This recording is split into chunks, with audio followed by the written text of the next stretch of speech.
back to Cooking with Stu. In the last episode, we made meatloaf and mashed potatoes. Well, now you probably have a lot of leftover meatloaf and mashed potatoes, and what do you do with that? Do you just put it in the microwave and eat it as is? No. Actually, what you can do is combine it with what we did in the previous episode, which was make bread. And now you can make some meatloaf sandwiches. And that's what we're going to do. Let's take a look. Let's talk about the ingredients. First, of course, we're going to need some leftover meatloaf. Here we have the meatloaf and mashed potatoes from our last episode. This is actually mashed potatoes kind of stuck to the meatloaf. And since we're making a sandwich, we're also going to need some bread. I've actually got 2.5 loaves right here. And some cheese. Got a couple of different varieties of cheese in here. But I think I'm going to go with... Oh, by the way, if you ever go to the store, look and see if they've got a little cheese basket. You can get, like, see this? This is some smoky Swiss cheddar, and it was only 52 cents. I usually try to get like a couple of different ones of these, because they're like 50, 60 cents, and, you know, they're nice. And you don't have to buy, like, if you were to buy like a huge piece of this, it'd probably be like $4 or $5. And this is enough to make, you know, 2 or 3 things. Like, here's a whole lump of mozzarella for just $1. Anyway, I think we're gonna be going with... I can't even decide.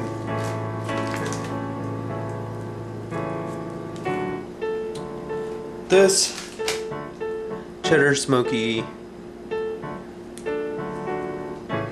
Hoffman's cheddar sharp smoky.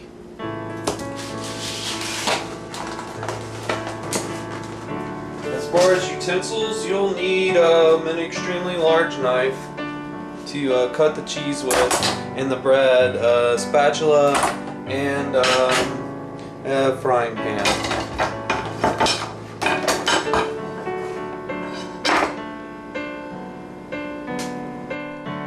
Alright, so to start with, go ahead and get yourself a nice hunk of meatloaf, not too big. Just like that.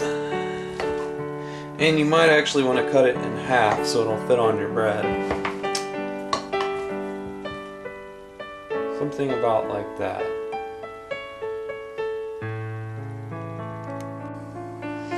And go ahead and drop it right on your pan. You want to put it flat. And just let it get brown a little bit. You don't have to cook it, you know, totally through. I mean, you want it to be like warm. It might be a little too thick. But, you know, this has already been cooked, so you don't have to cook it too much. So leave that sitting on there for a while. And now, go ahead and cut a couple of pieces of bread and cut your cheese. Alright, so get your cutting block. Nice piece of bread here. And slice yourself off some pieces.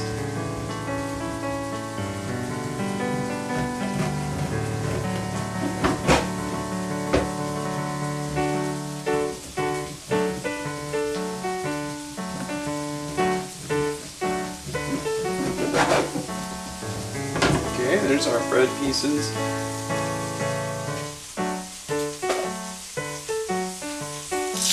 And some cheese pieces. I don't want to get breadcrumbs all over my cheese. Keep your cheese kind of thin so it'll melt.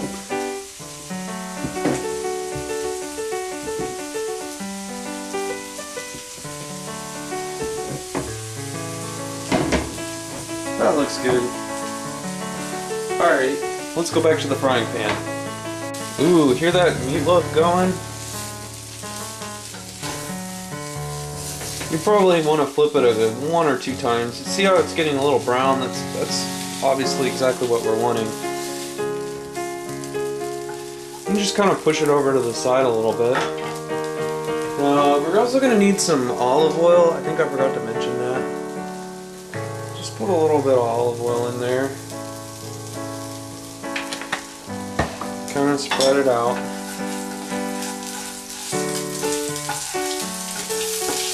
And add our 2 pieces of bread. Or just let those cook for a minute or 2. Might be time to flip our meatloaf. Yep, definitely. And what you want to do, I guess, is put some cheese on top of the meatloaf. Just like that.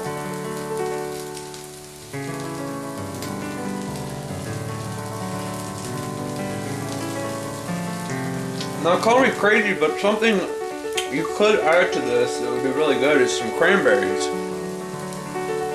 Meatloaf with cranberry and cheese, excellent sandwich. Let's see, our bread still got a little while to go.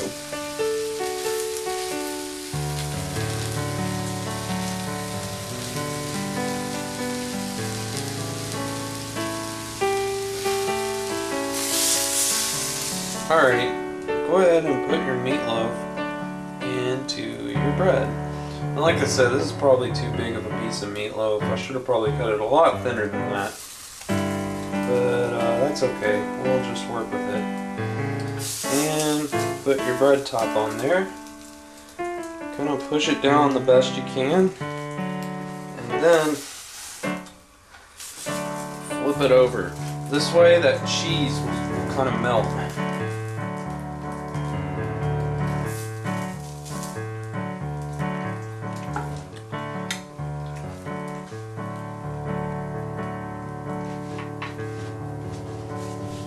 And we'll leave it on there for a little while. You might want to push it down every once in a while. I find that's a good tactic whenever you're grilling a sandwich. Just so everything kind of pushes together. And take a look, that cheese still isn't melted really.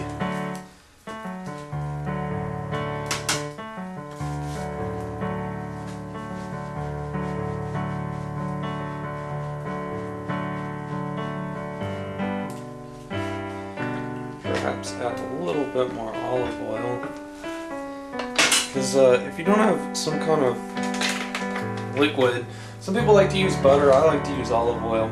If you don't have some kind of liquid in there, then your bread will just burn.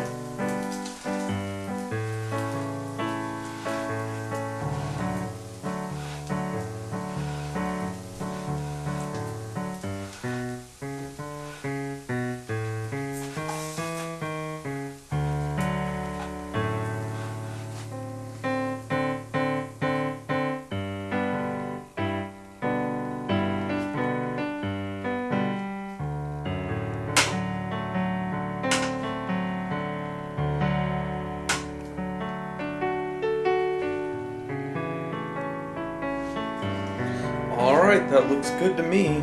Okay, so now just get a plate. Put your meatloaf sandwich on.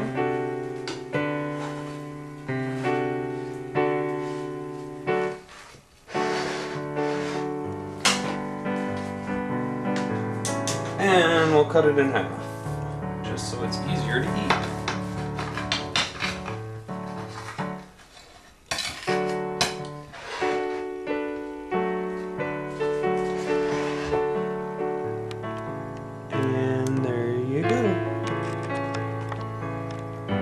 Meatloaf sandwich. Thanks for watching this small episode of Cooking with Stu. I hope you have enjoyed your meatloaf sandwich, or you're going to when you eat it. And please send me an email.